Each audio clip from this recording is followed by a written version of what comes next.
right in because I've been excited for this one. I'm happy to dive right in. Okay, perfect. So I want to know a little bit more about you. That way it can shape my questions because I did a little bit of research from the information that you sent me, and it was very fascinating. So I was hoping you could introduce yourself to the audience real quick. Sure. My name is Karen Boyd. I'm the Director of Research at the Policy and Innovation Center. I have a doctorate related to ethical AI and the future of work, and my job is more related to economics. I'm an economist there, so do sort of the intersection of those two things. I'm going to take notes too. Great. Because I lose my train of thought quite a lot. So one thing I'm curious about, I'm glad you said, so you have a doctorate in ethical AI. It's from a school of information, and I studied, my dissertation was about how people who build machine learning algorithms think about ethics in their work. So I gave people a data set of faces that had a bunch of ethical issues planted in it that I made the data set, and then watched as people noticed the ethical problems, like what did they do next, right? Like how did they go find more information? What were they looking at when they realized, oh, that's not right. And so trying to look at sort of noticing how people work with ethics so that we can try to build that into their workflow a little bit. Because really, I think it's everyone all along the line who needs to be involved, right? It's not their responsibility solely, but there are some things that they can see that other people cannot. That's very interesting. What got you into that line of work or interested into that? I'm really scared of AI, man. Yes. See, that's where I was hoping we were going to go. I want to dive deep into that as well, with the fears. But before we do that, I want to know, with the work that you've done so far with it, has it increased your concern, or has it been like, okay, we're actually putting in work, we're going to be maybe okay if we keep going? That is such a good question. When I first got into it, I was really, I and everybody, we were really worried about autonomous vehicles, right? Because they're 5 years away. They're going to take all the truck drivers' jobs, which is one of the most popular jobs in the country. And like, this is going to be hugely disruptive for the economy. Yeah. And then within, I guess in 2022 or so, it became clear, like, wait a minute, large language models, like these generative models, are going to be enormously disruptive in a way that really is not that like direct. It's not as obvious who exactly it's disrupting and how, because they're so general. And I think the main thing I was worried about is what people who study general artificial intelligence call a fast takeoff scenario, where like we build something, quickly it's able to do things better than we can, and then we're within a year or more, around a year, we are in a situation where human labor is not that valuable anymore, which would be kind of a nightmare. And it has not been a year. It's been now 3-ish years since these models have been fairly available. And they are still, I think, really clearly in the realm of tool that are, employed by humans rather than its own agent doing its own stuff. So that is encouraging. And I love seeing some of the, larger scale conversations about AI ethics, because it was kind of a thing that it was used to be pretty niche. It's not that niche anymore because AI really is sort of involved in a lot of people's lives and work, even if they don't use it themselves, right? Their clients, the people who are applying for a job, their you see it everywhere. I mean, it's on your phone. Yeah, absolutely. I mean, in Twitter and apps and all of that stuff. So, I mean, the AI, and I'm starting to see more of the agents start to populate more, and people, trying to get people to buy into that a lot more, because it's kind of now just, you have AI on your phone wherever you go. It's standard. Nobody really questioned it.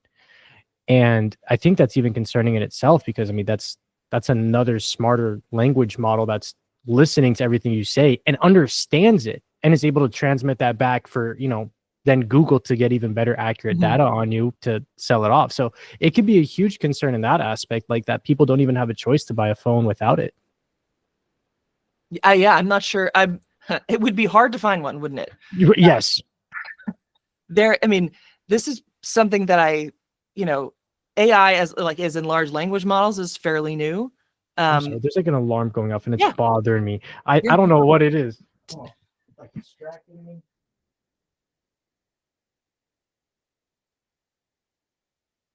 I'm trying to watch. Okay. I apologize. That was my watch. It was like I thought I was losing it for a second. Well, it did not come through on the audio at all, which is Okay. impressive for your mic situation. Perfect. Okay. Sorry. Let's continue. No problem.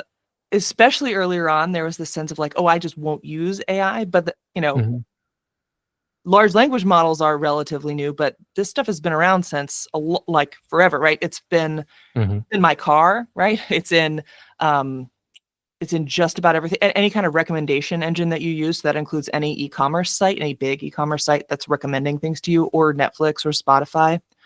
The United States Postal Service uses it to sort their mail. So even if you're avoiding your Gmail because it's got a junk filter, which is AI, and you try to send snail mail, it's still in there. So it is really truly everywhere.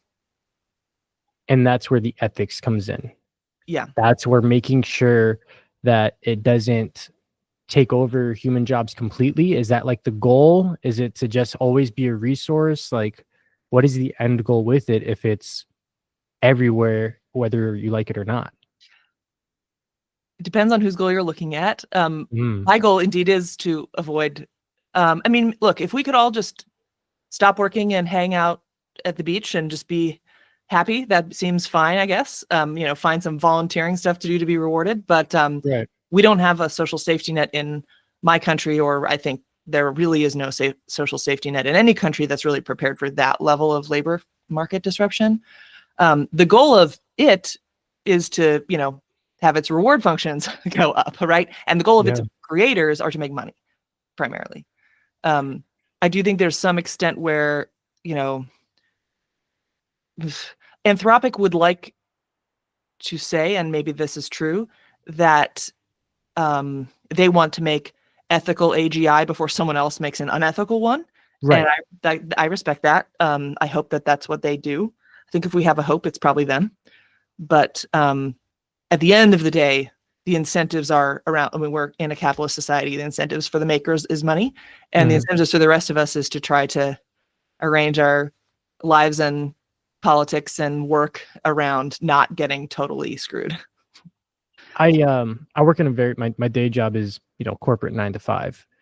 And it's just pretty much answering questions and fixing things all day, right? Call center type stuff, not bad. And learning more and more about AI, it's like they're starting to integrate it already, right? So it just spits out the answers to you, right? And already it's like, well, that takes away a huge part of the job, which is being able to think. Like the purpose of why you're there is to think of the solution and then provide it. So it's like, I'm already starting to see it. And I went up, and the business that I work for, like they're very open door, U-Haul, very big, company. Sure, heard of them, yeah. Yeah. So I'm on the 18th floor, and the owner's son works there too, obviously. So he has an open door policy. It was opened one day, and I said, hey, look, do you have a minute? He's like, sure. I said, I'm worried about AI because everybody's job in here essentially could go away. And there's going to be a point in time where you potentially run the company. Does that mean you're always going to look out for the stakeholders? Like, what's going to happen to us?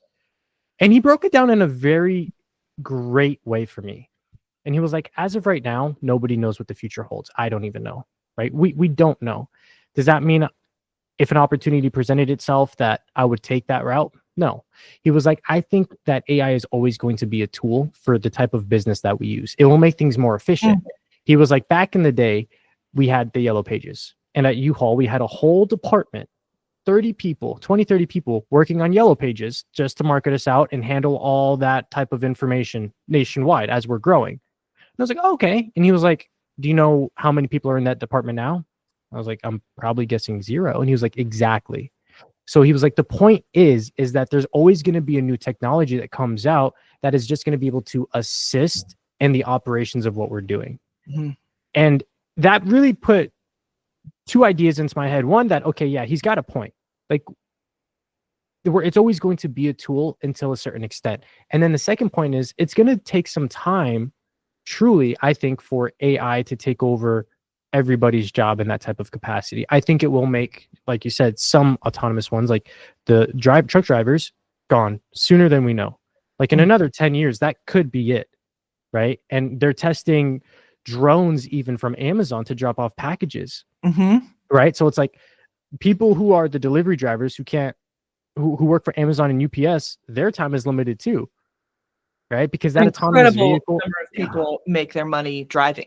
Exactly. And it's a terrifying idea, because if they could just bypass all the expense of human labor and inefficiency that we are, the slug bugs, oh, it's Monday, can't wait till Friday, productivity goes up, everything else goes up. So, but going back to our conversation with him, he really put my mind at ease in a way that was like, okay, it seems like he's got a good head on his shoulders, for one. And two, like, AI may not take over everybody's job within a short amount of time, but it will take over some. And that's how it's going to start. Yeah, I really respect the we don't know what's going to happen yet position. I'm pretty tired of people so confidently declaring exactly what the future will look like in this world where like it's this hugely general technology is so available. I appreciate that. And if you look at the history of automation in the past, there's a wide variety, right? It isn't all jobs go away. Sometimes it's jobs go away. Sometimes more jobs occur. Another concern that is, I think, less talked about, but still really important, is de-skilling. This idea that a job that you may, for example, if you're getting troubleshooting calls, right? If the main value you were bringing is understanding the product that you're troubleshooting and how people tend to mess it up, and like you have all this experience helping people solve problems, and it's the problem solving part that you're bringing that may be rewarded with a little bit of a higher wage, right? Because you can't just bring in someone off the street and be like, hey, answer this phone, and help them fix their problem. But if, as you're saying, if the AI is doing the problem solving part, or the majority of the problem solving part, and your job then is communicating nicely with the customer, that's a different job. And it may be a lower paid job potentially in the future. And what portion of your job is automated and in what way it is automated it plays into that de-skilling. And that could be, we mostly talk about de-skilling in terms of the job requires lower skills, and so commands a lower pay in the market. Another version of de-skilling too that I worry about personally is like, if I rely on AI to write every bad news email I've ever written, which I do because I hate doing that, like I never developed the skill of writing that bad news email. Right. Yes. I 100% agree with you. And that kind of leads into, I guess, the next segue is that you also in your email, you have this vocabulary thing that you do, right? Oh yeah. And I was very excited, and I'm very happy you brought that up, because this is a perfect segue into it. It's like, all right, if people have the Grammarly, if there's the autocorrect on there, if everybody is getting de-skilled by default, then our kids are going to be less intelligent by default, right? So what's going to attract them to then want to learn the vocabulary?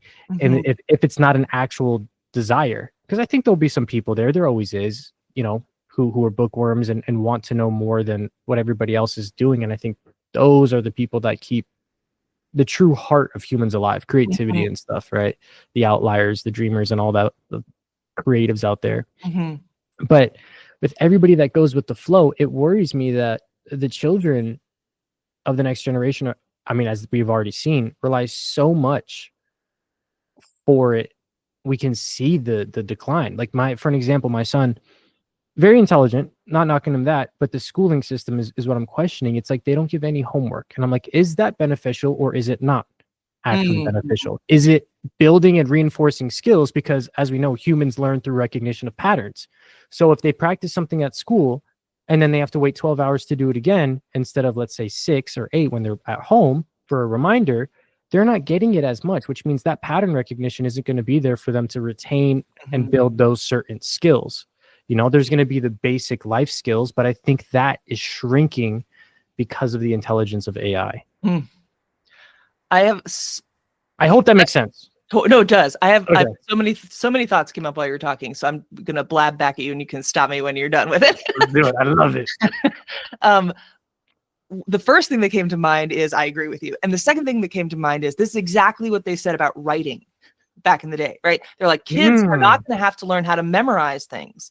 They're going to lose the skill of like this, what we would now call a memory palace, like these Yep. really elaborate memorization techniques that they used back in the day, because they're just going to use this new technology and they're going to lose the skill that's so important to us now, right?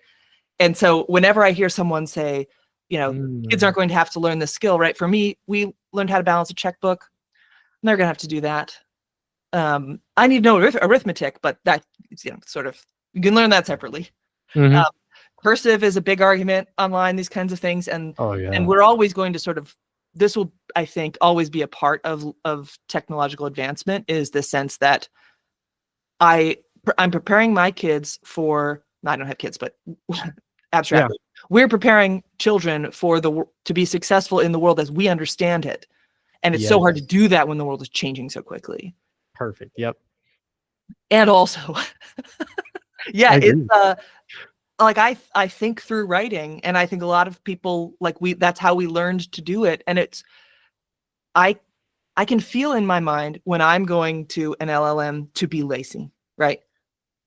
I know dang well I just don't want to read this, or I don't, I don't want to think about this, and so I'm going to the LLM too early, right? Not after I've really thought through everything and I've looked at sources and I just deeply understand this topic and I just want my outline to be fleshed out or something.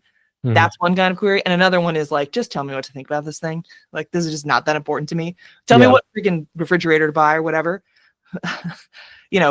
And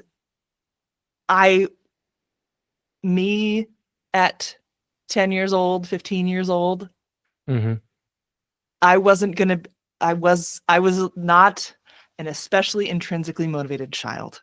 And I think I would have used that shortcut. And I would have, I think, sort of hamstrung myself. And I don't know what to do about that. There's this idea that I've been toying with, and I like to think very abstractly, and I've been trying to figure out how to put it into a picture. But the way I think about it is like a very straight line, and there's just a cylinder, and that cylinder is moving, and that cylinder is right now. And right where that cylinder meets that line, that is the point of who we are in our time. And as it moves forward, we're getting stuck. And if that part makes sense, hopefully this next part kind of brings that together in the aspect of, you said a beautiful line, which was that we're teaching people about how to live for right now, even though the world is changing. So these roles are adapting and changing into things that we don't understand, because truthfully, we just we're a stepping stone. Each generation, every couple of years, we're just a stepping stone for them to build upon it. And I think it's interesting, because I've been toying with this thought that we are really just seeing our purpose of who we are diminish and fade, because essentially we did it. We're setting up the next generation with the knowledge that we have in advancements to then keep advancing the human race. So one could also argue, like, even though we're all freaked out and scared, we should also be celebrating, because we're still advancing for the future generations, which is what everybody hopefully wants, if we could live within good ethics, right? And having good models in order to maintain a good balance of good and evil, because sometimes there's necessary evils to balance out the good.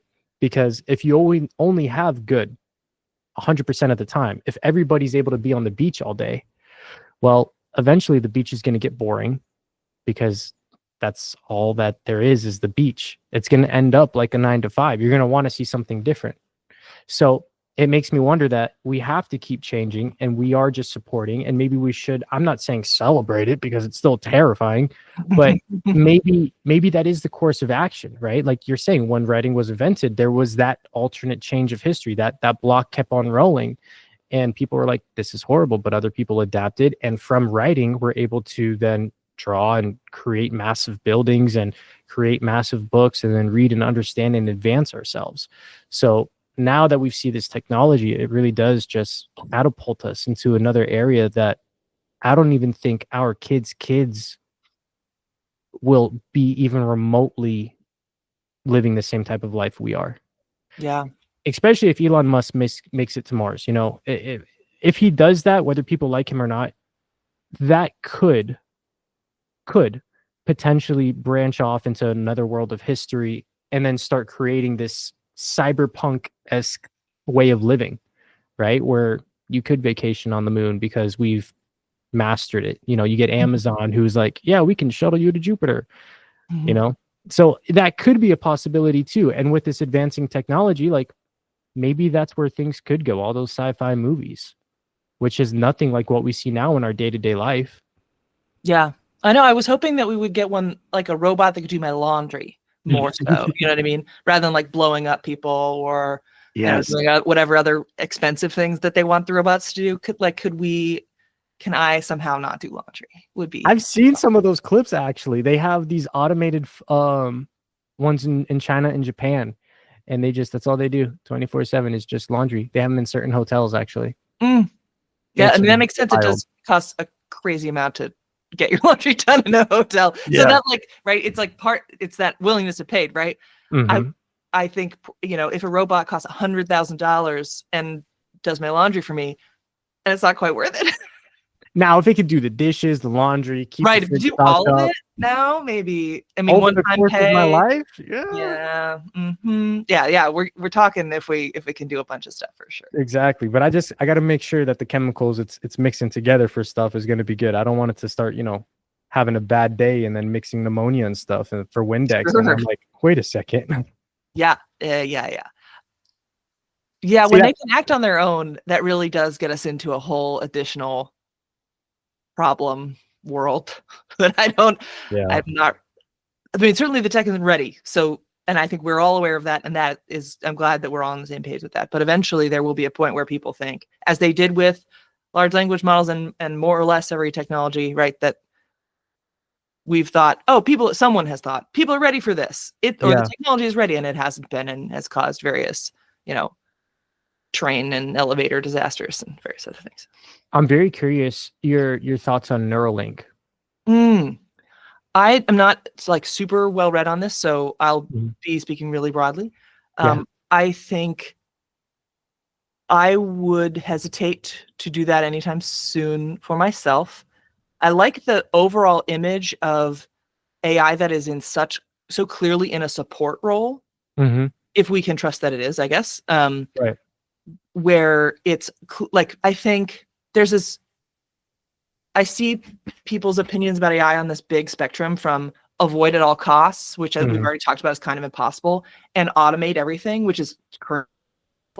And that whole segment in the middle is augmentation, right? And Neuralink represents a very literal kind of augmentation where you're improving the capacity of your own mind. Now, in general artificial intelligence conversations, there is some sense that, well, look, if we want to get rid of death and all of these other sort of nasty things that plague the human race, so we should protect people from that. And one way we can do that is by putting them in a simulation or some other sort of, every word I'm coming up with sounds like a zoo. That's not what I mean, but in a protective environment of some kind, and alter their feelings, right? So if I'm happy, why do I care if I no longer have a job, right? If my needs are met and I'm happy, I guess.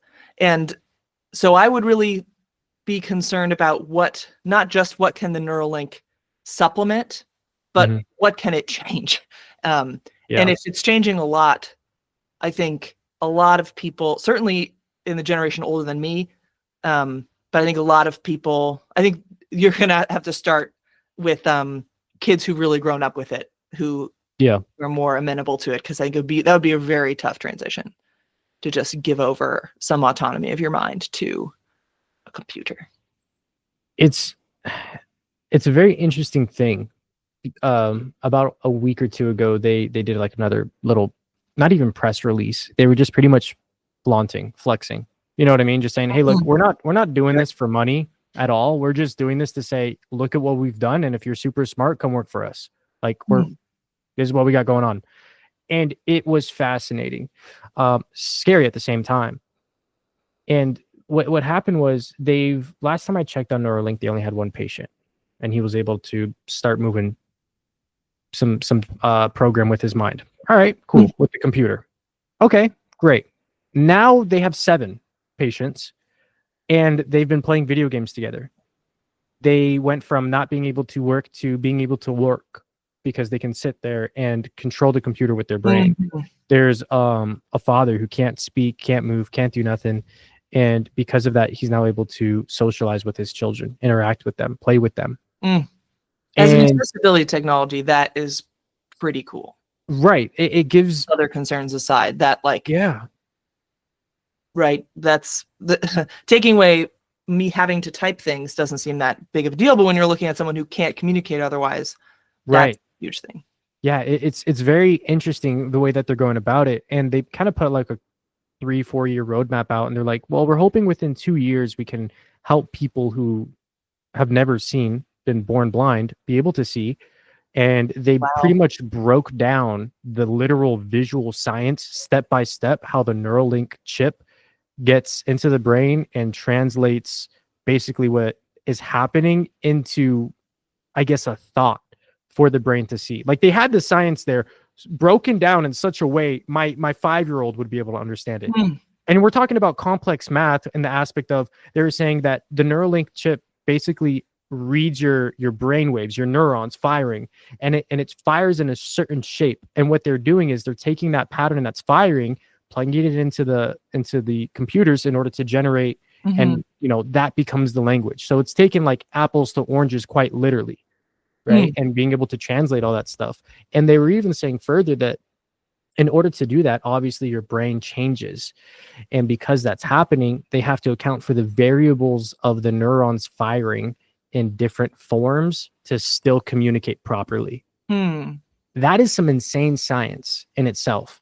But on the flip side, it's also very dangerous because, as you were saying, like this could be used to augment people to where there's, let me finish this part before I even go into this. I think they said 2028 or 2030, they want to be able to hook up Neuralink to an AI with it being in your brain. Cool. Terrifying. Now let's switch it over to if kids are growing up with this and augmented in a way where they do give up part of their brain to AI unknowingly, I should say, they're not going to know what it's like to have full capacity of just our brains being us.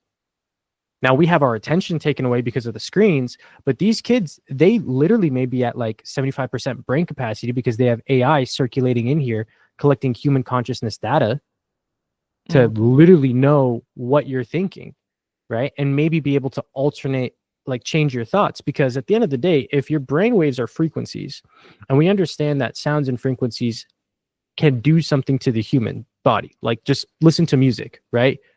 That's a key factor. So if they're able to then, again, apples to oranges for some type of, let's say they want to have everybody think a certain way, like now you're kind of talking mind control, because then you can send that link over there and alternate these neurons that are firing.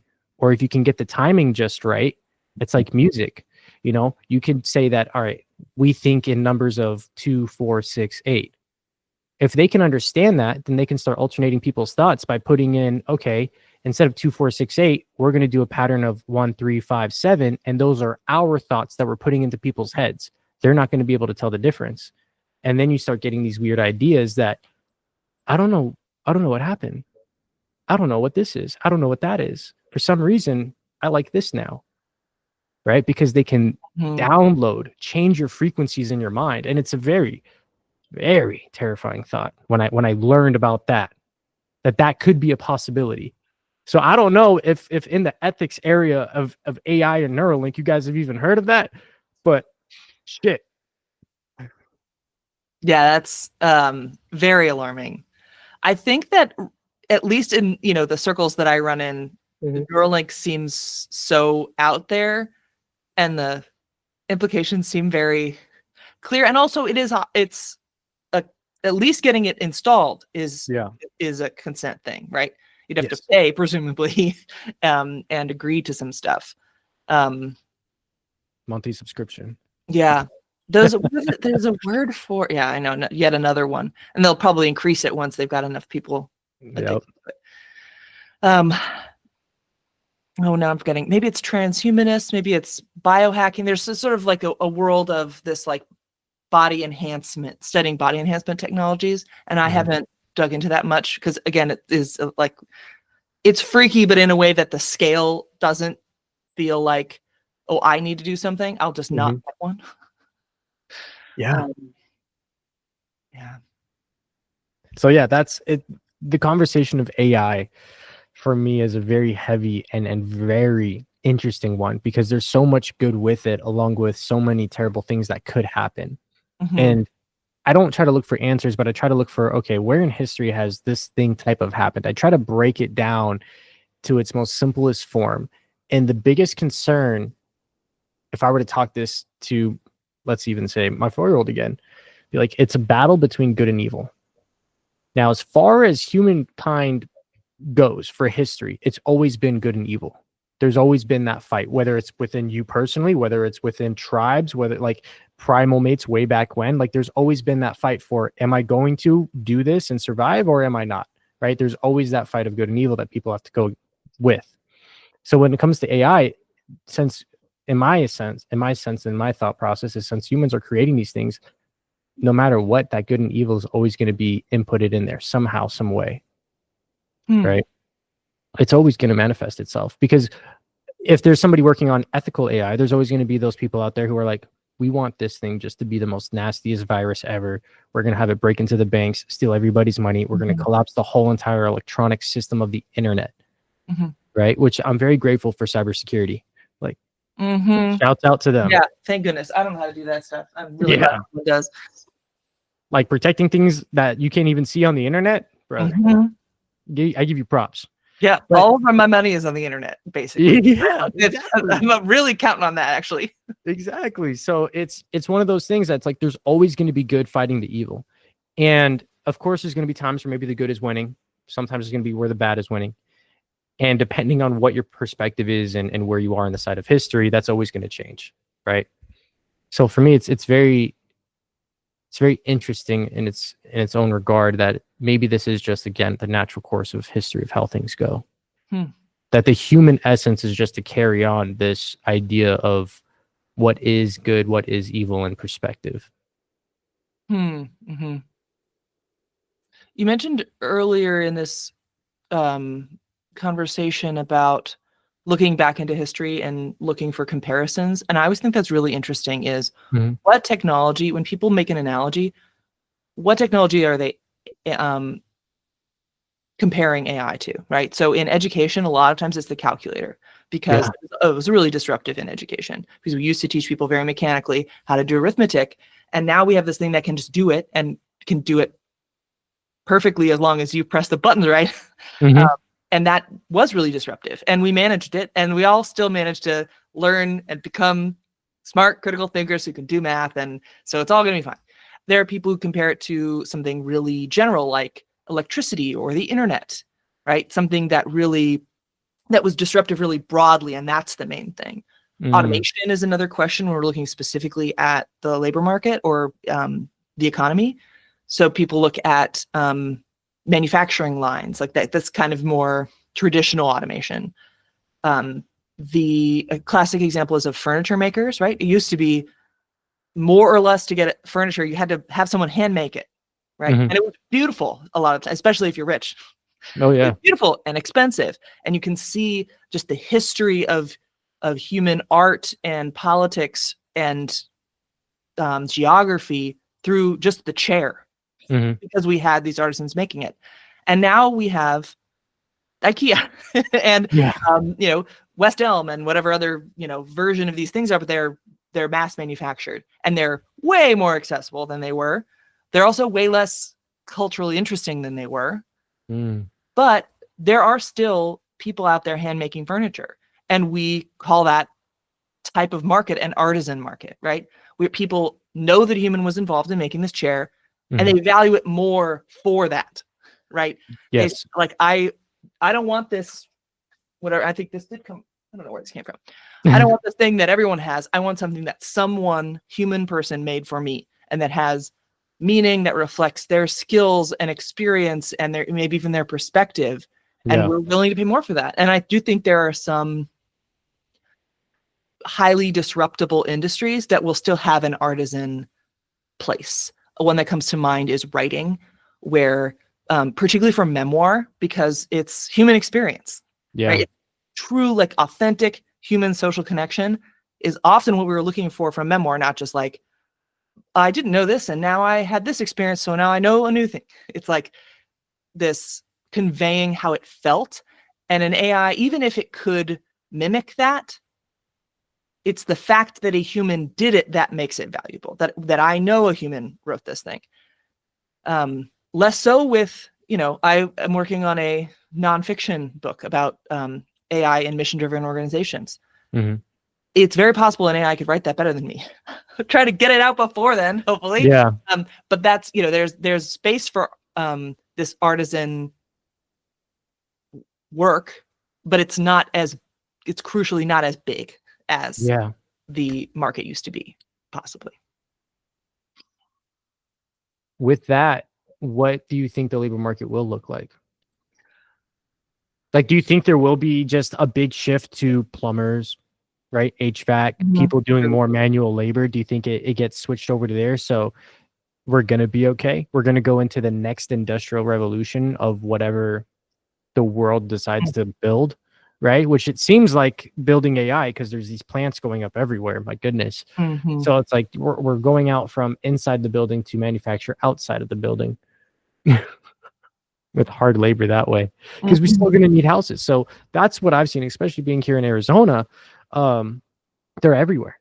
The HVAC plumbing companies, and there's a huge shortage of people not wanting to work because we can make money in our AC off of our phones by, posting TikToks and heck yeah, air conditioning. No, I agree. I used to work outside, like being in U-Haul. I still worked outside in the field, in the middle of the heat in the summers for years. And there's plenty of other people who've, have harder jobs for sure. So the heat is definitely the heat, but being inside is definitely a luxury. I told myself I wasn't going to get used to it, but I'm used to it. I love it. So it is hard, but it's going to take that certain type of grit. And I think the next generation, their burden to bear is going to be the hard manual labor, because there will be no air conditioning jobs. It'll be few and far in between. It's going to be the outside changing and building stuff. Right now we have a gap in skilled trades like HVAC and plumbing you're talking about. I don't know the exact number, but it's in the tens of thousands of jobs in the US. Wow. And that, I agree, will probably be, those will fill up. But there's a limit to demand, right? And especially if I don't have my AC job, I can't pay for my AC. So I don't need HVAC because I can't pay for it. So there's a demand side, not just a supply side in the labor economy. I think some job, like anything that's human connection, for which that feels really important. Right now, we probably could replace, in fact, in fast food, many have replaced some cashier interactions with a booth, but a lot of people do not like that. Oh my goodness. Walmart, I hate it. My goodness. It's all self-checkout. Yeah. And so for a white glove or like a fancier experience, they're probably not going to replace that with a booth. They're going to want a person. It might be seen as even like a signal of luxury to have a human doing whatever, being a server at your restaurant. Similarly, it's not funny, man. It's just not funny. And I can't imagine that it's going to figure it out anytime soon. So like comedians, inspirational speakers, how to feel good about your life, even though you don't have a job and I don't know. You have to go through struggle in order to figure out how to have a self-help book. You know what I mean? And if there's no struggle, there's no self-help book. Yeah, absolutely. Yeah. In really disruptible industries, I do think artisan is one angle. Luxury, high touch, white glove, whatever you want to call it, is another angle. And a third one I think is innovation, being sort of on the cutting edge. Generative AI can juxtapose two ideas, right? It can be like, oh, what if we brought this from this place and this from that place, which is really similar to how we do creativity, but it's not good at figuring out yet. And I suspect maybe not for a long time, not really good at figuring out truly meaningfully new things, right? Yeah. It is because it's only relying on historical training data. That kind of imaginative side of things isn't there. So if you're a software developer, getting into that more innovative development type of work, or maybe there is a world for artisan software that's sort of hard to imagine, or getting into one that's very like personal, right? You're doing a maybe freelance type of situation where you're really walking people through and hand holding them and teaching, giving them a sense of their options. Because maybe I can build an app with Claude tomorrow, but it might not be a good one because I don't know anything about user experience design. And so maybe that's customer service is a way of putting it, but I do think that that's going to be increasingly important in the future. I can see that too, customer service. And I like how you said the white glove. And I can also see that being a very competitive market in itself, because as there's less and less jobs, those type of, oh, we'll do these things for you, I think on surface level are going to be that white glove service, but it's going to be a very, like if you try to go into that industry after, let's say this has already been well established for 15, 20 years, it's going to be hard to break through. So I think for anybody listening who's a young teen or you want a business idea, start a white glove exclusive company, and additionally, invest and maybe even start an HVAC company, anything that's manual labor, which it's interesting though, additionally, because tying this in with something that we mentioned earlier of being de-skilled, if people have the phones in order to go ahead and give them everything that they need, college, what is that going to look like? So these trade schools then, are these trade schools especially going to go away because nobody's going into these markets? These trade schools, are they going to be desperately throwing these courses together to try to generate business? And if that happens and the trade schools fall through, what happens then? Well, I would argue that, let's just say that what's a heating company that I've seen driving? I don't know. We'll just say heating company. Let's just call it that. I don't know. Can't think of any right now. But let's just say the heating company, they decide that they can start training on the job, which most people do, and they can start their own trade school that way. And I think that's the way it's going to go. If you want to go to a certain industry, no longer will you potentially have to go to a university to learn all these different skills because that time has passed. You're just going to go directly to the source and learn what you need to learn. An apprenticeship model, basically. Exactly. And I think that's going to be the standard model for whatever industry that you're going to be going into, since you don't have to go to school for X amount of time anymore because you have that shortcut, you have that Neuralink maybe. So it's already there. You just have to go physically do the work at that point. There's a lot of benefits to earn while you learn, right? If you're not having to pay, but instead you're getting paid, that's a pretty big turnaround. And so we do look for how to develop apprenticeships in, across industries as much as we can in the workforce development field anyway. So with your book, how many books have you written? I have, it depends on what counts as a book. Well, what you count as a book? I'll go there. I have sort of 3 strands at different levels of development. The one that is the highest level of development, you mentioned earlier, the vocabulary project. The goal behind that, these are serial short fiction stories that help particularly English language learners, so people who want to study or travel in the US or in the UK or Australia or Canada, to develop their advanced vocabulary. Because there's a lot of content out there for, when do you say is versus are, right? But once you get past a certain point, you're still in a situation where I still don't know what people are talking about in some cases. And so developing that, we've got a series on that my friend Ryan, my business partner Ryan, is writing that are more culinary focused, because he's a great cook and he knows all that language. Mine is more around travel. I'm a train crazy person. And so I, of course, have them traveling to different cities on the train, and they can learn about the city and, travel words too. So that is all self-published, and that is out currently, vocabadventures.com if you're interested, also available on Amazon. And there's a free prequel if you want to check it out. What's in the prequel? The prequel is so this is for the train stories. It's basically, actually, this is related to AI too.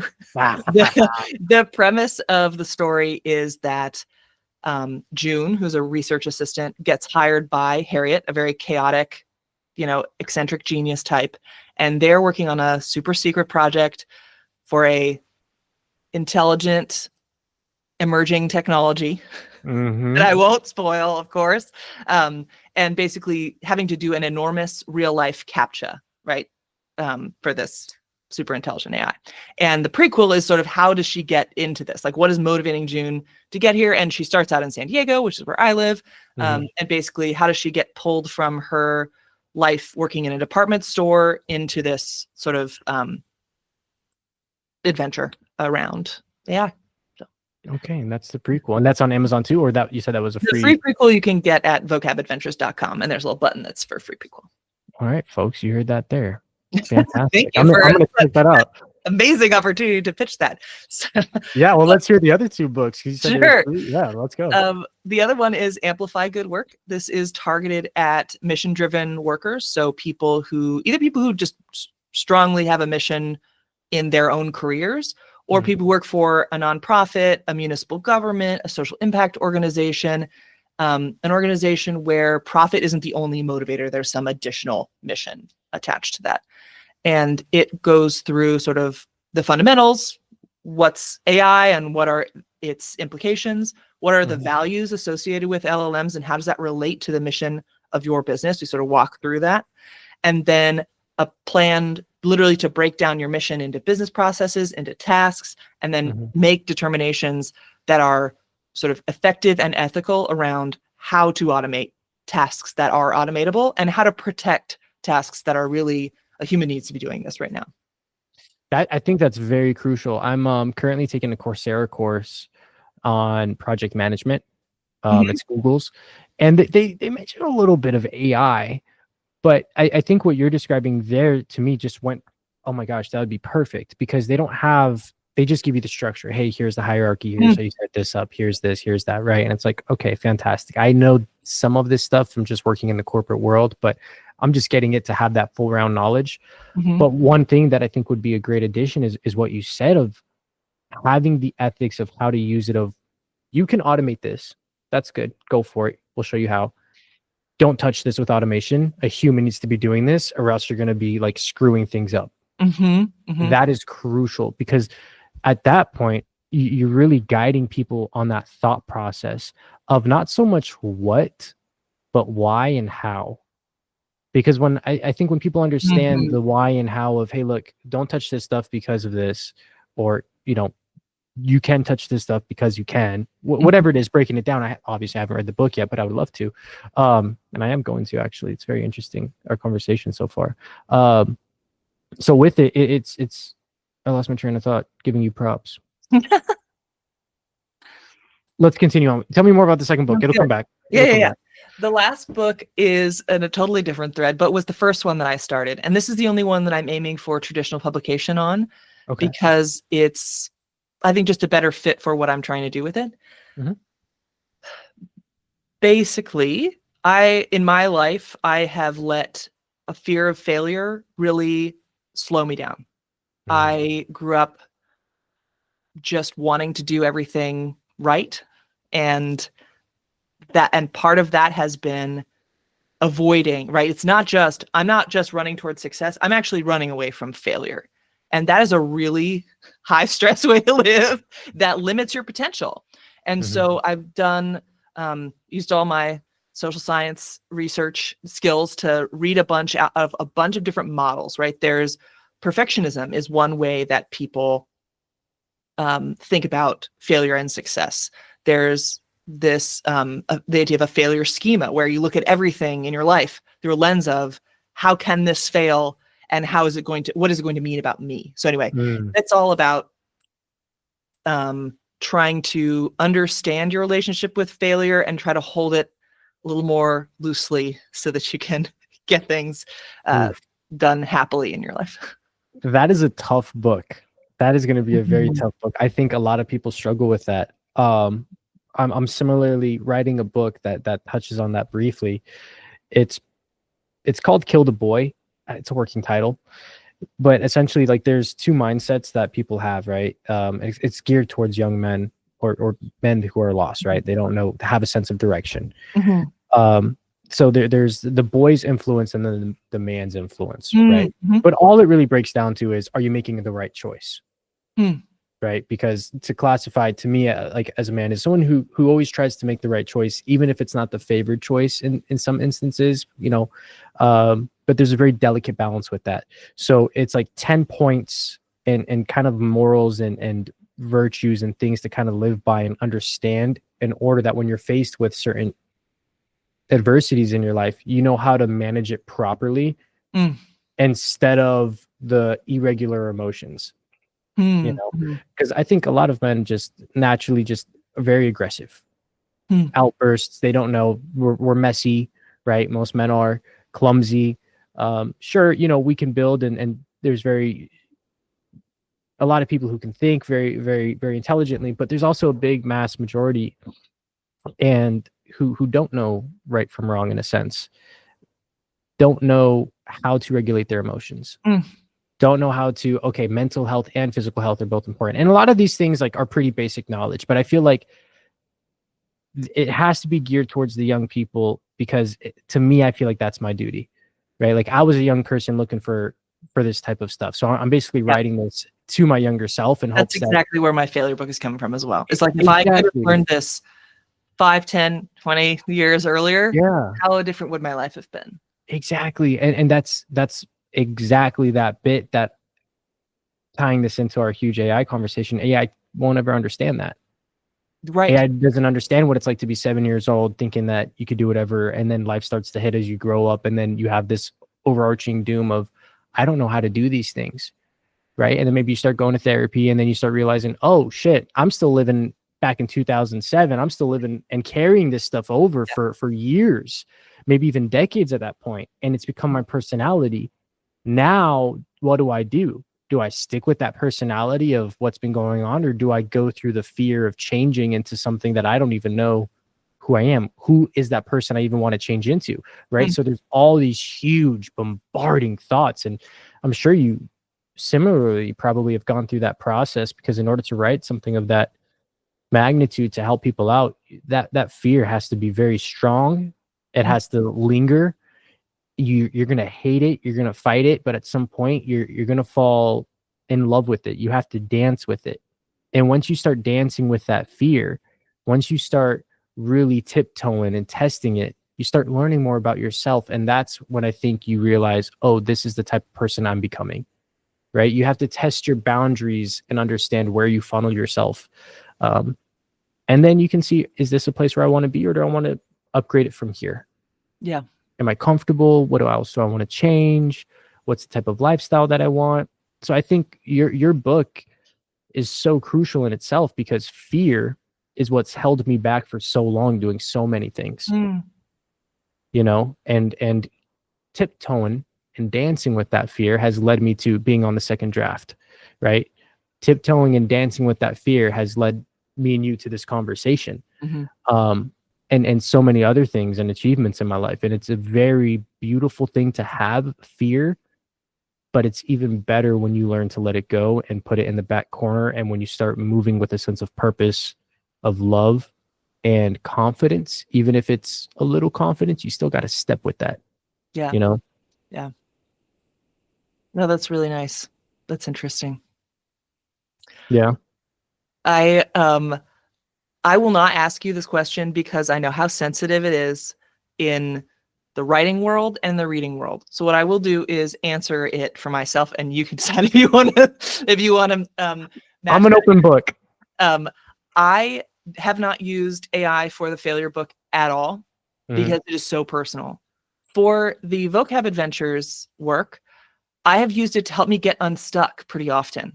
For me, dialogue is it's just like what it's that switching from one character's head to the other character's head. It's just, I can write one natural line of dialogue, but using dialogue to get from one place to another, forget it. So I will put in the chat, like, here's where I am, here's the chapter so far, here's where I want to go, this is what the dialogue needs to do, like, can you draft it for me? And I always change it like so that it fits the character's voice. But that step by step, that movement is so hard for me to do in dialogue. Also, I have had it write a lot of the AI's dialogue because that feels appropriate.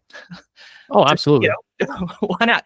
And then for the not the failure book, the Amplify Good Work book, I really it's like a weird situation, right? It's like it's a book about writing about AI, not about writing. It's a book about using AI.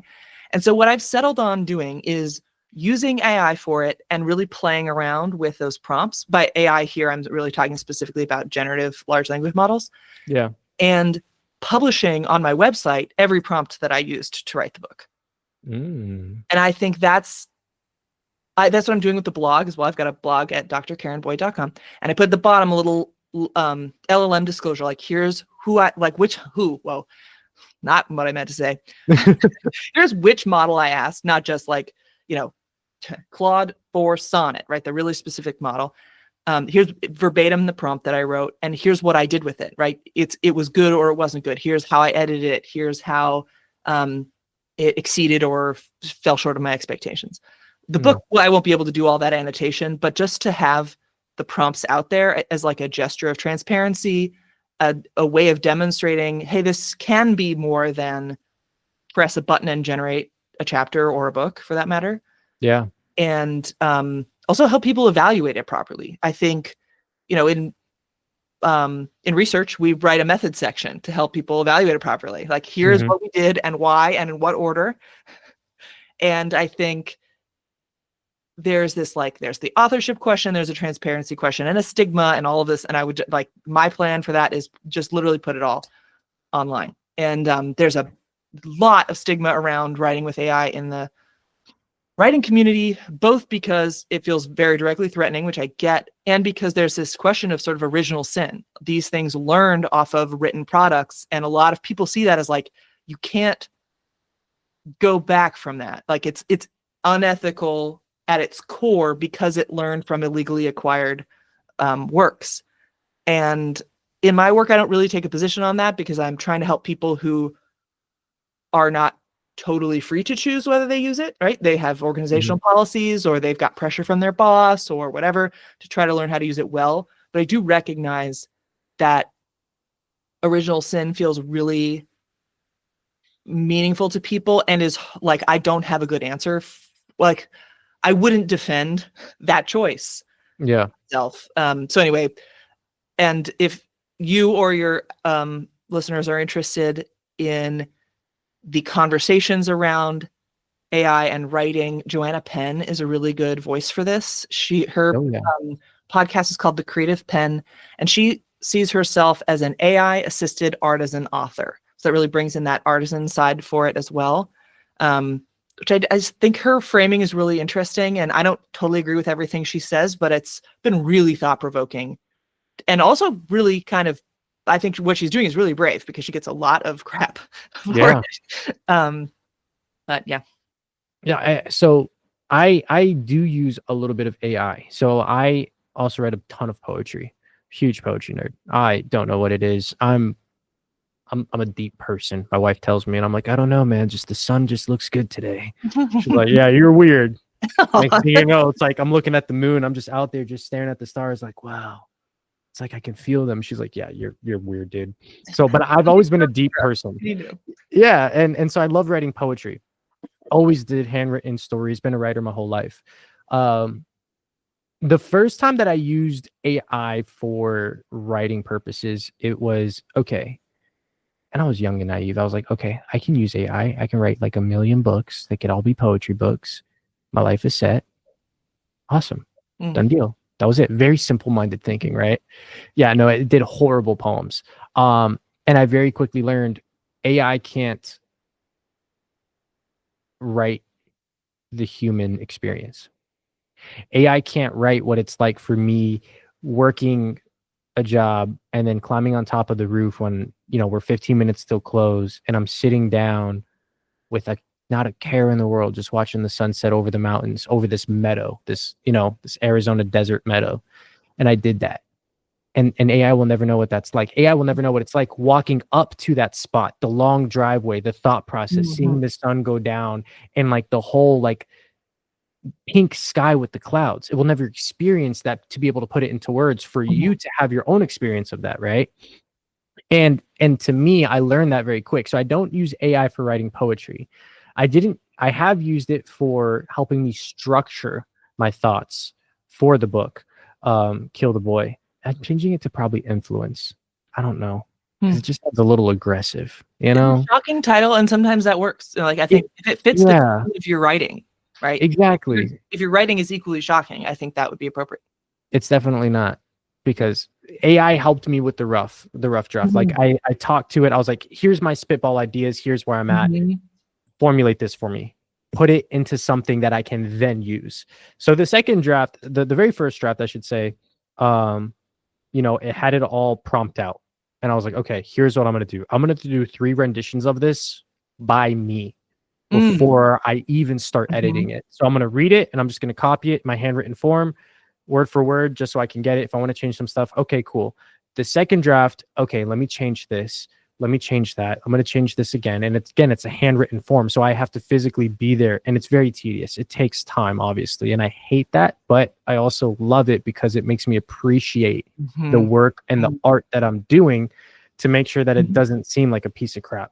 Right? Because AI is just going to be like, okay, yeah, there you go. It's good. Going back to the poetry stuff.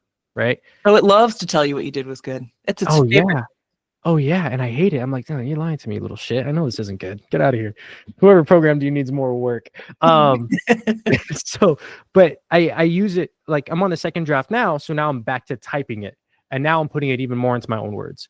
And I probably will do that cycle 1 or 2 more times before I have my first official draft, because then it's gone through my brain like so many different times, and it's like, okay, whatever this is definitely having some remnants of AI, but it also has a lot of me throughout time in order to experience these points of, and what I try to do is I try to write, like if I'm running behind that day, like I'm just running late and I know that it's my day to start working on the book, I'm going to focus more attention on writing the piece about being late because I just experienced that.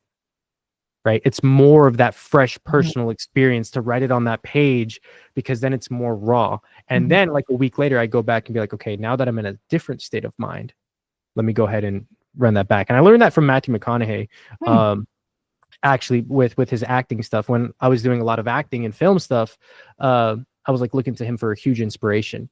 Right. And so I drew onto that, as you got to know your person, you got to know what you're doing. You have to really fall for who you're acting. So I have to know who I'm writing for. So I know I'm writing for my younger self. So I have to go through these renditions. I have to go through these different mindsets, because the human mind flows. We go through these different states of emotions and these different thoughts a million times a day, where the AI is stagnant until you speak it to something, until you tell it to do something, right? We are always experiencing that. So I try to write as I'm experiencing, I guess I'm trying to say, which I find to make the work longer, more tedious, very challenging, because when you're in the middle of being late, you don't really want to sit down and think about a book. So it forces you to slow down and think about the book. And there's also a very big skill into that, being in the moment and not getting caught up with the day-to-days of life. So I found so much benefit, right?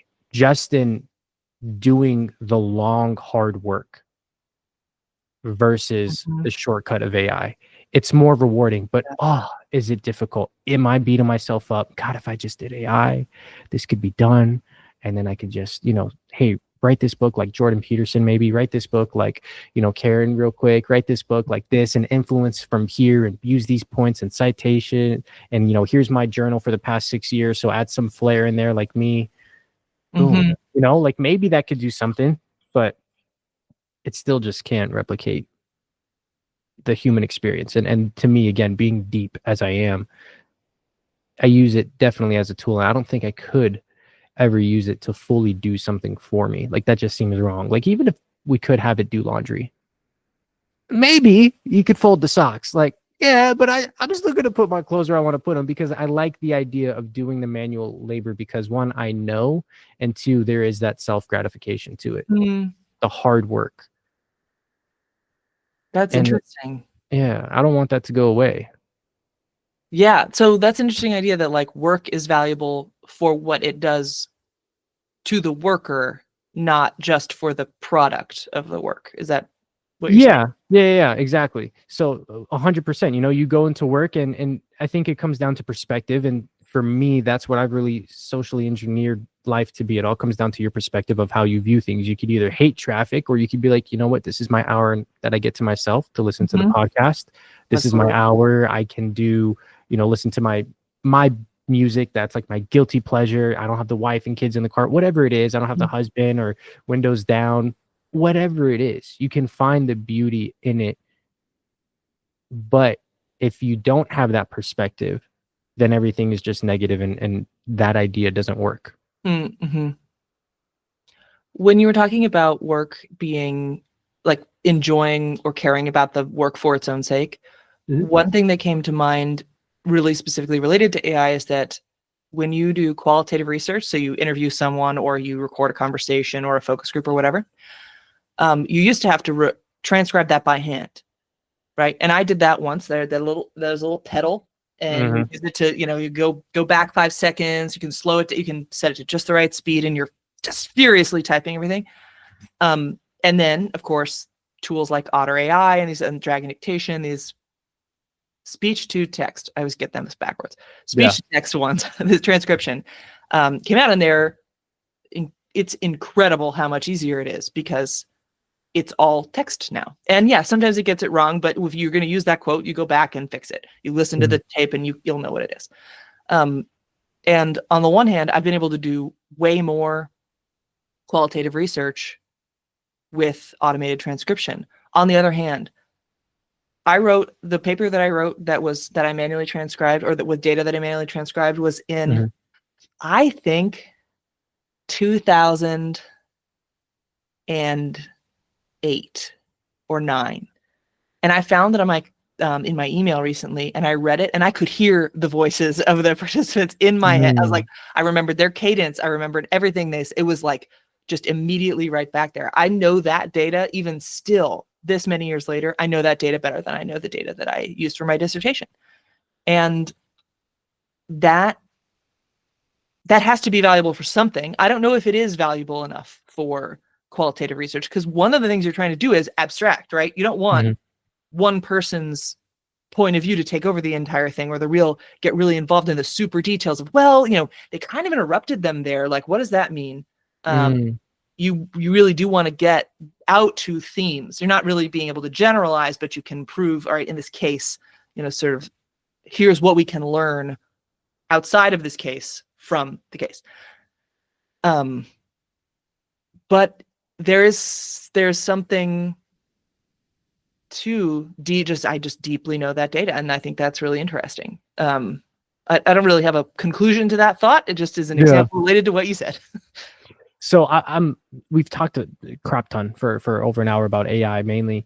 That doesn't have anything to do with the San Diego Regional Policy and Innovation Center, does it? Or is that directly tied to it? Great question. We are, first of all, I should have changed my background. We're now just the Policy and Innovation Center, which is way briefer, which is great. And we are currently pivoting into AI. Finally, I've been trying to make this happen ever since I've been working there, because that's where my background and passion is.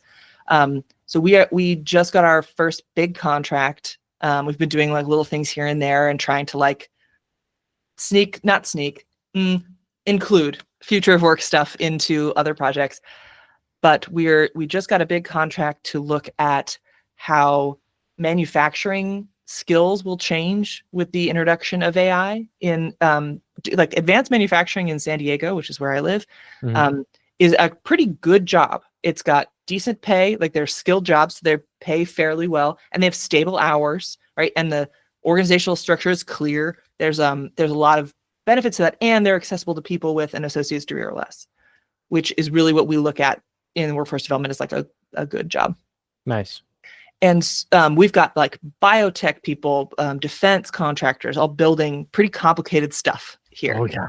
And AI will probably change the skills needed for those jobs. And what we would like to do is figure out, from the employer's perspective, what skills do people need that they don't yet have, so that we can help retrain incumbent workers, people who are already working in manufacturing, and make sure that people who are coming up have that training. Try to make that training as accessible as possible by working with community college and workforce development partners to do stackable credentials or something along those lines, and trying to encourage employers not to reduce the number of jobs that they have. Now that part is a little more literally rhetorical. There's not a lot we can maybe try to bring some data to that conversation is our hope. So anyway, we are moving into AI. That's our current big AI conversation. And then I'm starting to work with particularly like philanthropic type nonprofits, but looking to expand on how to integrate AI into their business in a way that aligns with their mission. One example here is sort of why it matters in nonprofits is the National Eating Disorder Association. They help people with eating disorders. Good name, checks out. They had a hotline where you would like literally call on the phone and talk to a human person and like work with them. These are people who are trained in counseling to at least, a peer support type of level. Beautiful. And just get support. And it was very beautiful. The problem is it was extremely expensive and it was so popular that the wait times made it like untenable, right? So they were looking at having to shut down this hotline. They developed a chatbot, right? So in theory, if it works perfect, that'd be great. You could just have it up on your screen all day. There's no wait time. You could just be chatting with it every moment you had a thought, right? Full-time companion. Unfortunately, within a couple of days of its being released, it was giving people advice about how to lose weight, which is obviously precisely the opposite of what we were looking for in an eating disorder counseling robot, right? Like not just, oh, this is inefficient or not the best, or we wish it would have said something better, but like you couldn't have said something worse, really, in a way that would more damage their reputation and harm their ability to do their mission in the long run. And on the one hand, that looks like, well, duh, don't do that. Yeah. But which, is easy to say in hindsight, but it turns out they actually developed a rule-based chatbot with expert written responses that would be, a little more annoying to talk to, more like one of those phone trees that you call than like a chat experience, but wouldn't go off the rails. And their vendor changed the technology underlying the chatbot. It's not clear whether they communicated that to NIDA or if they maybe communicated that to NIDA in a way that the people they were communicating to couldn't understand. But suffice it to say, the technology, they tried to do the right thing, and the technology changed in a way that that caused it to really undermine their mission. And so really trying to avoid that as much as possible and look at really what are those mission critical values and how can we protect those while automating other things and using that savings to maybe hire some more human chatline people. Right, using that, becoming more efficient, finding new opportunities to pursue your mission, and using the additional time that you get from automating things that can be automated to expand your capacity to the mission. So anyway, that's what I'm seeing the full circle and how your personal work with what you're writing does deal with your day to day. Like that makes it a lot easier to write about because then you're living that experience. So yeah, thinking about it all day. Just have to go home and type. My goodness. So I'm so fascinated by that because my brain loves to fix shit. I hate it, but my brain loves to fix. It just thinks all the time, right? Which is a blessing and a curse in itself.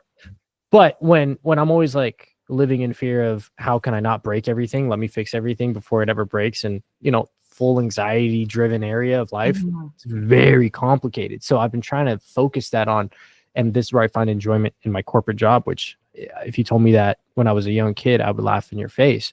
Because I was always like, I'm never going to get a 9 to 5, but I'm like, I'm stable. I get to work on my shit. Like, okay, it's comfortable. And I actually get to think all day. It's not what I want to think about per se, but I mean, I still get to think and solve problems. Probably and good for your brain at the very least. Exactly, right? I get to actually learn and develop other skills and thought processes to solve other problems. So very exciting. And it seems like you get to do that all day. Like that is what you do on a very complex level. Like these businesses come to you with, hey, we just don't have an error bug. Like we need this whole entire thing changed and how it's going to affect our business within the scope. We want that, like the stakeholder, like all of that. Wow. To me, that's a field day. Yeah. It's challenging, but it's really fun. And you get to see like all of these different levels of, from the strategy level to the really detailed task level. Quality assurance is a big part of implementing AI because they fail in different ways than we do. And there are some ways where AI failures and our failures align in a really nasty way, right? Like we talked earlier about sycophancy, right? This tendency to tell you, oh, you're doing such a good job. And guess what we love to hear? I love to hear I'm doing a good job. That's my favorite thing to hear. So this confirmation bias that I have, like, I hear things that support not me personally, human beings, right? We hear things that support our assumptions and we go, well, of course that's right. And they tend to want to align with our assumptions. And so there's a potential runaway problem here, and so really trying to do a lot of social science with that stuff, right? Yeah. Like, so you do a lot of social studies, no pun intended to history, but you do a lot of social studies, a lot of social science. With that being the case, how often do you just watch the behavior of people? I think one time this is going to relate, I promise. Oh, I'm with it. Let's go. Story time. It's going to sound like it doesn't, but I promise it does.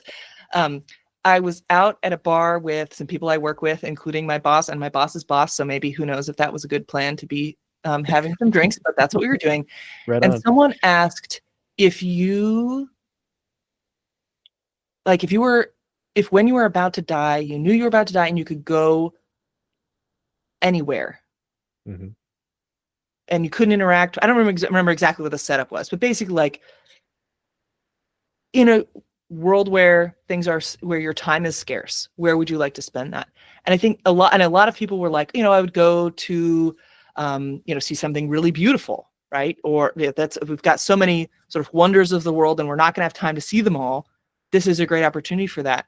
And what really came to my mind is, I think probably the most interesting thing to me on Earth is people, right? The peak of an evolutionary process or a creative process, however you want to look at that. But either way, it's the cherry on top, right?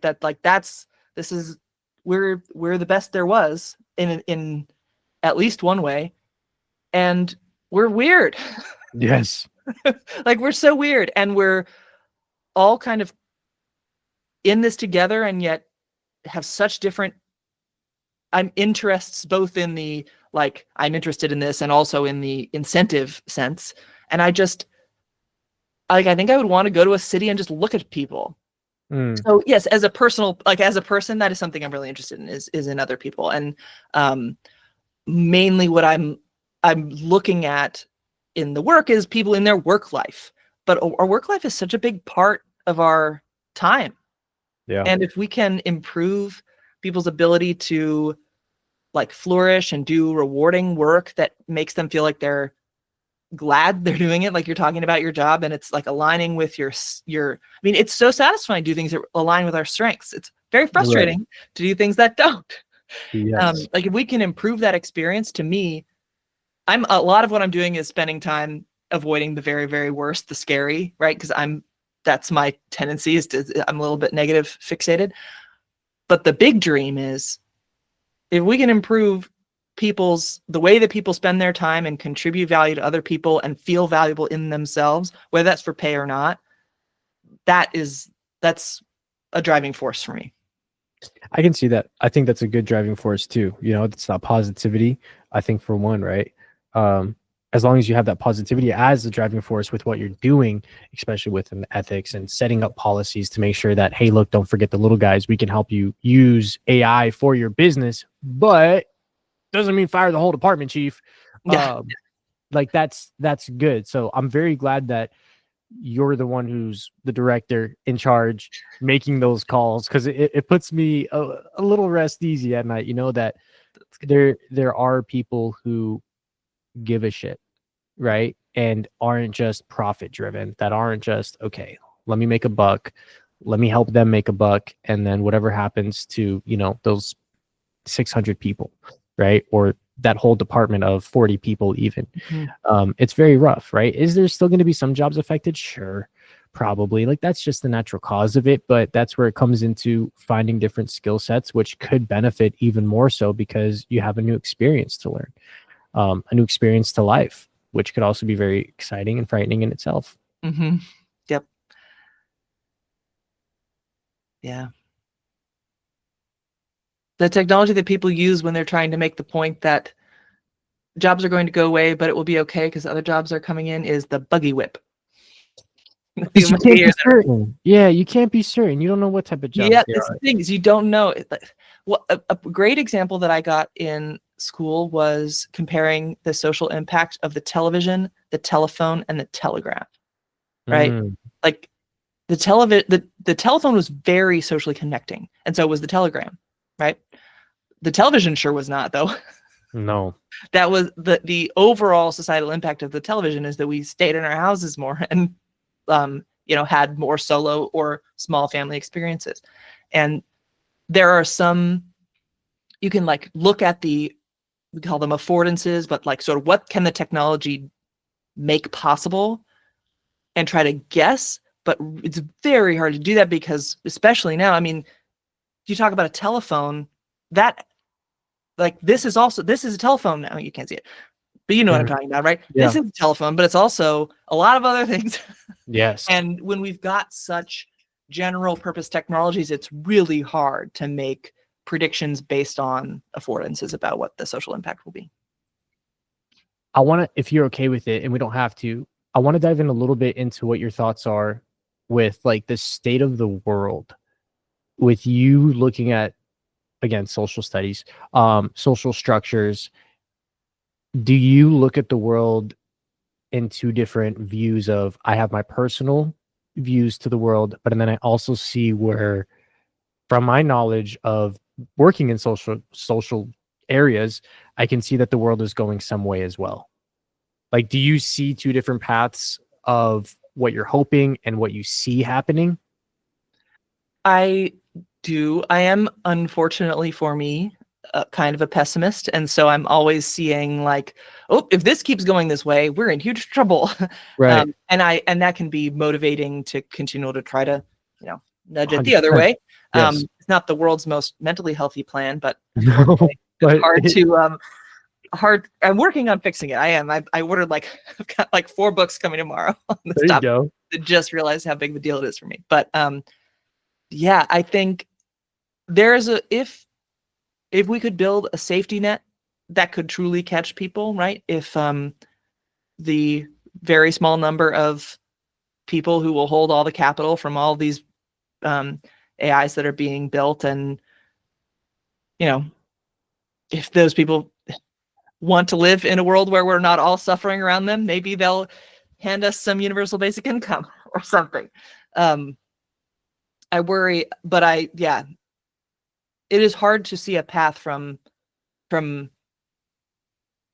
where we are now socially and politically. And I don't just mean in the US, I mean broadly, but I'm more familiar with here. And it's just hard to see a path from here to there. I really, a quick disruptions disrupt things. That's it's in the name. And so, perhaps if there is more disruption in labor market, that will also disrupt, that and put us on a path that's a little closer. I sure hope so.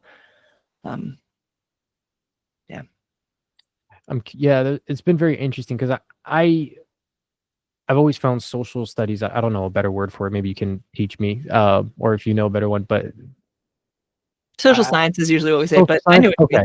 Yeah, social science. I'll use that term. So I know with social science, like I've been very interested in it, in understanding people, the way that they think, right? Taking that depth that I have for poetry into many other areas of my life. And one of them is understanding how things work, especially humans. And I toggled with the idea of anthropology there for a little bit, because I was like, this could be interesting for sure. And then I was like, well, maybe industrial engineering, right? But I found a common denominator, which was always thinking and figuring things out. How do they work? And once I know how they work, then you can kind of figure out where they're going to go.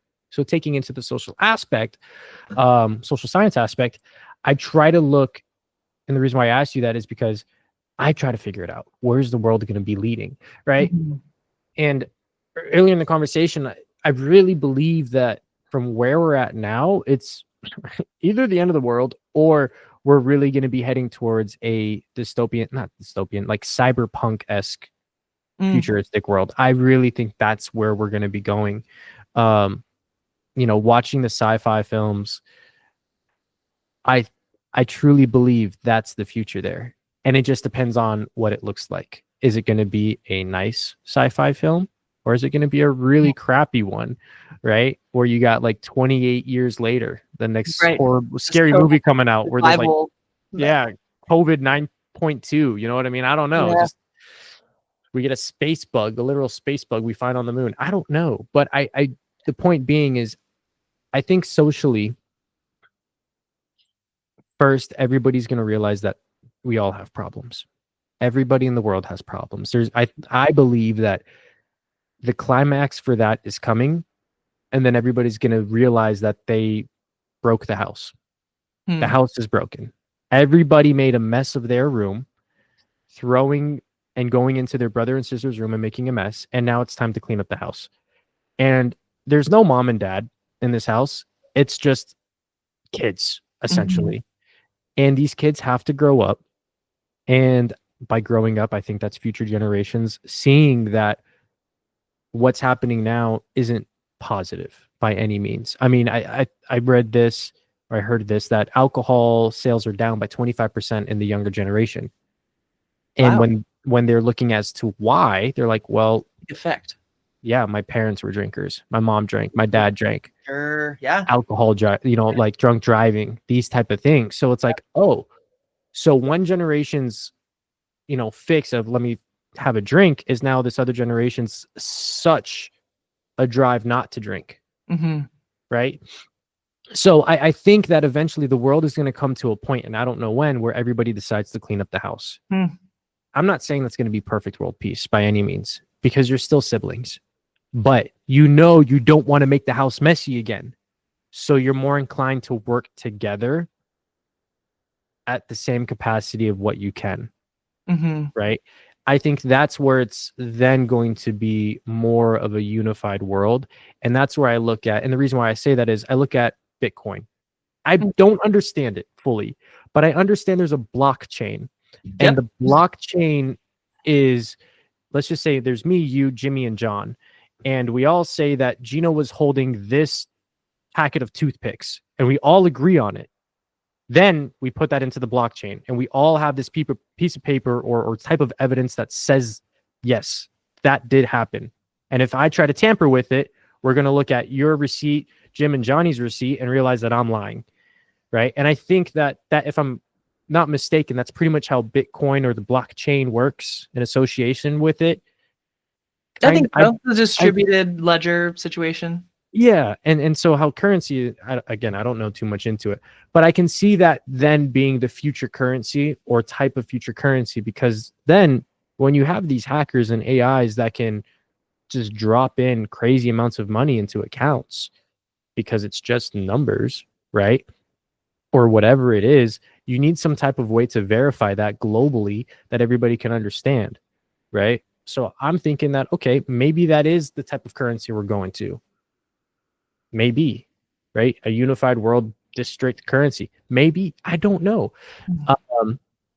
I don't think everybody can be under the same type of policies running the world in the same type of ways. I think that there's always going to be cultural differences that are always going to be there. And how that gets handled, I don't know.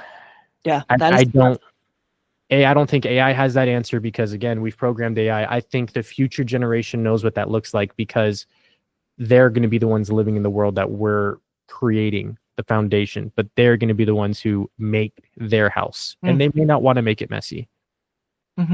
Maybe a very popular profession for the children of your children is philosophers. And that's another a bunch of people to just figure out what is the right thing actually. What does it look like? Yeah, and that's another big thing. I spend a lot of time pondering that, and that's a little side hobby, is that I try to write some type of philosophy and like ideas and break down like how my brain works, and I created like this little 3D thing. And to me, yeah, this is like kind of like my thought process, like how I structure thoughts and use this. I have no idea what it is. to be honest with you, and this is going to sound completely crazy, but I love to meditate. Mm. And when I'm meditating, I have like this idea that pops into my head. And so I just time and time again take those ideas and write it down. And it's starting to make sense, which is really weird. I don't know. But philosophers and people being able to think and change the way and challenge the way things are being done right now, I think is super crucial in order for there to be a betterment for tomorrow. Yeah. Kathy O'Neill calls this moral imagination, and she says that this book is, sorry, I've stepped back. Kathy O'Neill wrote a book called The Weapons of Math, like arithmetic, math destruction. And this was certainly post machine learning, and when we were using these they called it big data at the time, these models to do things like evaluate people for hiring and firing and promotion, and she's looking into what are the implications of using big data and math for that. And she made the point that really stuck with me from that book is that people can look back on the things that they did before that we all agreed were okay and go, oh, actually, that's not okay at all. What were we thinking? We should stop doing that, right? Yeah. Or look into the future and say, like to your point, the house is messy right now, but there's a world where the room could be clean, right? Where like maybe all of my historical training data says this room is messy. It's not going to be able to figure that out, but we can, right? We can imagine, well, if I put, all of the clothes into the laundry, and if I put all the trash into the trash can, like we can imagine things that are not true and maybe have never been true.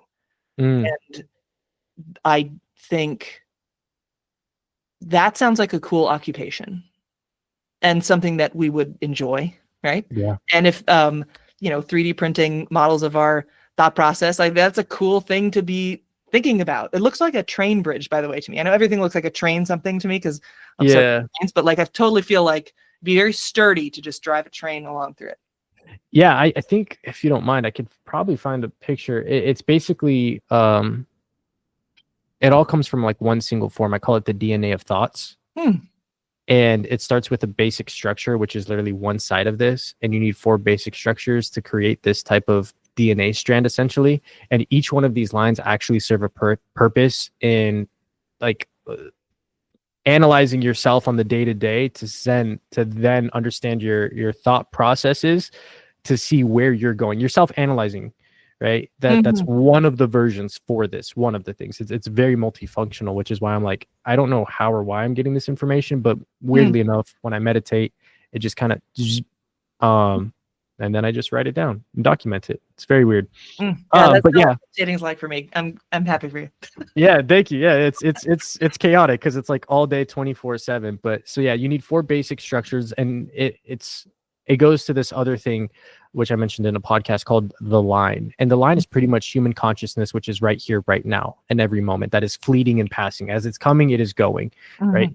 And so the line is trying to remember the line. And how do you remember the line? Well, how do you remember being in the moment? How do you remember what's going on around you intentionally, in a way that you can then, futuristically speaking, go back to that moment and not just have the thought process of, okay, yeah, what they were doing back then was very messy. It's like you have more information because you took in more. You took in the emotional feeling, the thought process, every little bit. And then the next part of this, I wrote this down because this popped into my head. And I don't know if this makes sense. This is the next part of this segment that I'm working on. And it's in my notes. It's a single sentence. And I don't know what it means. I visualize memories to hold ideas and data within them in a 3D space. So I'm gonna try to explain that. Like, essentially, objects hold meaning. So if I'm like, okay, for the rest of my life, I'm going to think of a mouse, I'm going to think of you. Like, you are now, every time I look at that, I'm going to, let me text her. Now, if you do that with every single item, then you're kind of remembering the line and the people. You're remembering all those moments and those thoughts that are coming back to you, because it's a very positive and a very dangerous thing at the same time. Because if And going into Earl Nightingale on a completely different topic now. Earl Nightingale, he put out this book called The Strangest Secret. It was actually originally for his company during the time to just kind of motivate them. And it became such a hit that his publications, his company that he had, turned it into the book. It's a 30-page book, The Strangest Secret. And it pretty much, long story short, says that whatever you think about, your brain will bring to life. Right? Positive thoughts, you're there. Negative thoughts, it'll plant it. It doesn't matter what, but it will plant it. So I took that concept while I was meditating, and I was like, okay, well, if I can take that knowingly and then positively apply that with somebody to an object in 3D space, every time I look at said thing, I will now have that memory, that feeling, and everything come back to remember the line. So that's where that single line comes in. That whole explanation is just one singular line, right? And there's so many other lines in there that pretty much mean certain things. So it doesn't matter like which way you kind of twist it. There's always going to be a meaning to this in order for you to remember a certain aspect of the line, which helps you with a certain memory of yourself and even understanding your future self too, because then you can understand your patterns, right? And when you understand your patterns, you can predict essentially not narrow-mindedly, but you can narrow down what your possibilities and outcomes are going to be based off of the relevance of the realization of what's going on. Interesting. Does that make sense? Parts of it make sense. And I would say the overall picture, like I love how positive it is. Yeah, I feel like there's a there. It's like I haven't wrapped my head around it fully, but thank you for sharing that with me. That's really interesting. Yeah, it's one of my weird thoughts that I don't understand it myself by any means. And it may just be mumbo jumbo for sure. But I was like, what's the harm in trying to make sense of it? And this could be my fun life's work hobby. And maybe when I'm 60 years old, I'll, crack the code and be like, oh my gosh. Yeah, absolutely. And honestly, models are useful for, even if it is just useful for you, that still matters a lot, right? Yeah. Are you familiar with the idea of a memory palace? I don't think so. It's a memory technique that people use for various things. Like the World Memory Championships, they'll use this, and they'll picture a space that they're very familiar with, like a childhood home, or it could be a train for me, so on the train so much. And all along the path, like from the front door to, you go into these different rooms, and they imagine objects, like you're saying, and imbue those objects with some meaning. They're mnemonics, right? In this case, they're being used to remind you of something, like the order of a deck of cards, or whatever you're trying to remember for whatever reason. And what it sounds like to me is you're like leveraging a similar effect, but to make your life more positive. That seems really powerful to me. Yeah. I mean, I'll tell you right now, it's working right now because there's this toothpick. Back in 2020, when I was doing a lot of gaming and full-time streaming, there is one of my friends, now Danny, a close friend of mine. And I didn't understand it, but I was like, toothpick. If you come in next time and you say toothpick, I will remember who you are. I promise you. Like I associate, I started realizing like I've always done it like that. I've always associated objects to people to help me remember. I can't for the light. Like I have a beautiful imagination, poetry, writing, stories, acting, right? Love to do it, but I can't hold things in my imagination because it's constantly changing. So I need physical objects in order to then be attached to the constant variables of my mind. Keeps you grounded. Yeah, that makes a ton of sense. That's very cool. Or maybe it's ADD. I don't know. ADHD. Could be a lot of things. Right? Yeah. Things are complicated. People are complicated, I tell you that. We are. We definitely are. But I think there's a beauty to that, right? Again, just the human experience. And that's what makes movies so great. That's what makes poetry so great. Songs so moving, right? And it's beautiful in every aspect. Like the fact that words can enhance or hurt is powerful. Yeah. Powerful. Yeah.